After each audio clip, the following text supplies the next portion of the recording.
Hello everyone, এসে পড়েছি আর একটা নতুন ভিডিও নিয়ে। তবে এই ভিডিওটা যেদিন করেছিলাম সেদিন প্রচুর গরম ছিল, আর এই কয়দিন তো কন্টিনিউ গরম ছিল। তবে আজকে কিন্তু গুয়াহাটিতে প্রচুর বৃষ্টি হয়েছে, আর এই কয়দিন এই গরমের মধ্যে মেয়ের ছিল ডান্স প্র্যাকটিস। হয়তো রবিবারগুলোতে ছিল সকালে, বাকি দিনগুলো ছিল বিকেলবেলা। 3-4 ঘন্টা 5 ঘন্টা লেগে যেত এই ডান্স প্র্যাকটিসে। আর বাড়ির থেকেও যেখানে ডান্স প্র্যাকটিস করতে যেত জায়গাটা ভালোই দূর। তো এর মধ্যে বাচ্চারা কিছুদিন করেছে ডান্স প্র্যাকটিস, আর ডান্স প্রোগ্রামটা রয়েছে 16 জুলাই, তার মানে পরশু দিন, বুধবার। তবে সেই দিনের জন্য বাচ্চারা প্রচুর কষ্টও করেছে, আর সত্যি প্রোগ্রামটা আশা করি খুব সুন্দর হবে। এই বিকেলবেলা প্র্যাকটিস করে এসে বাড়িতে বানিয়েছিলাম একটা খাবার, যে রেসিপিটা শেয়ার করব আপনাদের সাথে।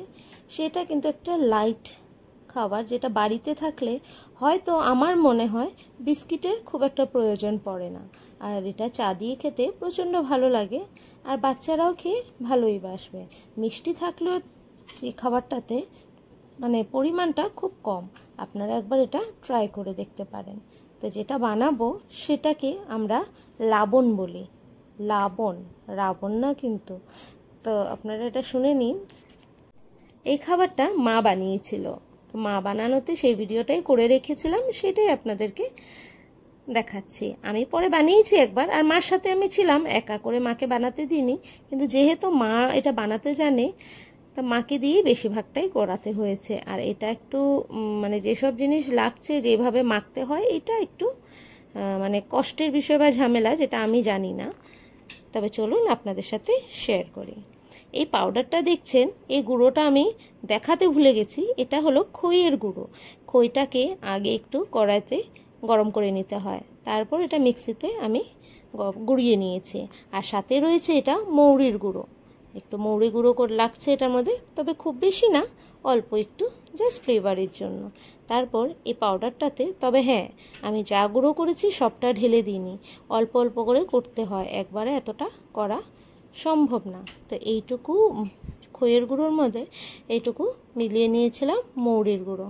তারপর আমি ওইদিকে যেটা প্রথমে দেখালাম সেটা হলো গুড় গলিয়ে রেখেছি। প্রথমে একটু মেল্ট করে এটাকে ছেঁকে নিয়েছি, কারণ গুড়ের মধ্যে তো অনেক নোংরা থাকে, সেসব ছেঁকে নিলেই ভালো। তারপর সেটাকে পাক দিয়েছি, গুড় পাক যেমন করে দেয় ঠিক এইভাবে। আর গুড় পাক দেওয়ার পর যেভাবে করে সেটা গুঁড়োটার মধ্যে ঢালতে হবে, সেটা একটু কায়দার বিষয়। মানে খুব বেশি গুঁড়ো লাগে না, আর খুব অল্পও লাগে না। আর গুড়টা দেখেছেন কতটুকু আঠার দরকার, ব্যাস এইটুকু হয়ে গেলেই এইভাবে করে অল্প অল্প করে গুড়টাকে ঢালতে থাকতে হবে, আর সাথে একটু একটু করে মিশিয়ে নিতে হবে। আর এটাই একটু টাফ কাজ, এই কাজটাই আমি জানি না। আমরা গুড় পাকের মধ্যে জিনিস নাড়ু যেভাবে বানাই সেভাবে কিন্তু এটা না, এটাকে অল্প অল্প দিয়ে ভালো করে সেটাকে ভালো করে মাখতে হবে, যেন বানও আসে, আবার আঠা বা শক্ত ব্যাপারটা হয়ে না যায়। তবে দেখুন, এটা এইভাবে করে বানাতে হবে, আর এটা মাই পারে। তো মাই করে দিয়ে গেছিল, সেটাই আপনাদের সাথে ভিডিওটা শেয়ার করলাম। আপনাদের ভিডিওটা কেমন লাগে সেটা কিন্তু অবশ্যই জানাবেন, আর পারলে আমার চ্যানেলটাকে সাবস্ক্রাইব করে দেবেন। আর হ্যাঁ, বেল নোটিফিকেশন কিন্তু অন রাখতে ভুলবেন না, যেন নেক্সট ভিডিও আসতেই আপনাদের কাছে নোটিফিকেশন চলে যায়। তারপর দেখুন, যেটা মাখার কায়দাটা, এটাকে কিন্তু 2 হাত দিয়েই ভালো করে মাখতে হয়। তবে আমার কাছে সেই রকম একটা বড় পাত্র ছিল না যে মার মাখতে সুবিধা হতো, মার একটু মাখতে অসুবিধেই হয়েছিল, এটার জন্য আর একটু বড় পাত্র হলে ভালো হতো। তো মা এইভাবে করে মেখে তারপর এটাকে আমার যে সাঁচ রয়েছে সেই সাঁচে বসিয়ে সুন্দর করে এটাকে শেপ দিয়েছে। আর প্রচণ্ড মানে গরম ছিল তো এই কয়দিন, এটা বানাতে কিন্তু সত্যি মার কষ্ট হয়েছে।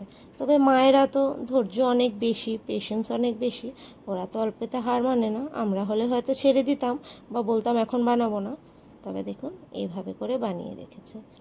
আর এই জিনিসটা চা দিয়ে খেতে খুব ভালো লাগে, আর খুব নরমও হয়। এটা কিন্তু কোনো নাড়ু মোয়ার মতো শক্ত জিনিস না, এটা একদম হালকা লাইট আর খুব সফট, খুব সফট। দেখলেই বুঝতে পারবেন ব্যাপারটা কত ভালো। আর এটা খেতেও ভালো, বাচ্চাদের জন্যও ভালো, হেলদি। আর এটা যদি বাড়িতে থাকে, আপনাদের বিস্কিটের আর দরকার পড়বে না। তবে আজকের ভিডিও এ পর্যন্তই, আসছি আবার নেক্সট ভিডিও নিয়ে। Till then tata.